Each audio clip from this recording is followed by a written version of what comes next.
È giusto che adesso faccia il sindaco, speriamo che lo faccia bene, noi saremo sempre molto attenti a quello che farà. Noi facciamo il nostro mestiere.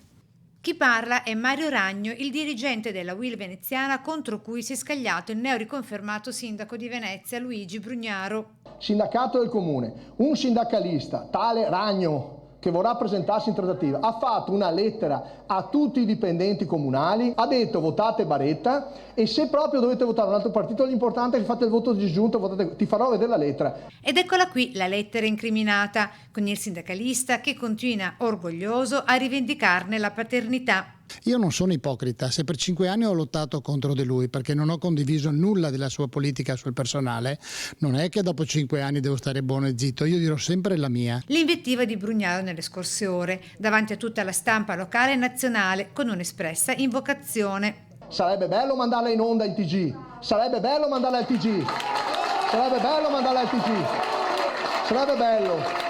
Richiesta che non poteva non essere accolta, visto il furore d'applausi ricevuto. Nessuno riuscirà a farmi tacere. Ma perché ha scritto questa lettera quasi al vetriolo dal punto di vista di Brugnaro nei suoi confronti? Che cosa ha fatto che non va? Diciamo, cosa non ha fatto? Ha lasciato a casa buona parte dei precari che potevano essere assunti, ha ridotto il personale, quindi il risparmio lo ha fatto lì, ha messo in difficoltà tutti gli uffici, ha fatto un giro per gli uffici comunali, non credo siano tutti lazzaroni e fannulloni come stanno lavorando, le difficoltà dall'anagrafe alle scuole e quant'altro, per cui è facilissimo, ha tagliato i denari, poteva nell'anno 2015 poteva mettere dei soldini che erano stati tolti a causa del mancato rispetto al patto stabilità e ha preferito dar gratuita la zona ZTL per un anno per poi rimetterla. Il sindacato in generale, soprattutto quello del pubblico impiego, mi riferisco al sindacato del comune, dove un sindacato, sì certo, voglio precisare bene, stavolta non faccio più telephone falso, non mi frega altro, perché ogni tanto parlando a braccio poi mi frega sulle registrazioni, no. Se si è ricordato di me, è sempre tanti nemici, tanto onore.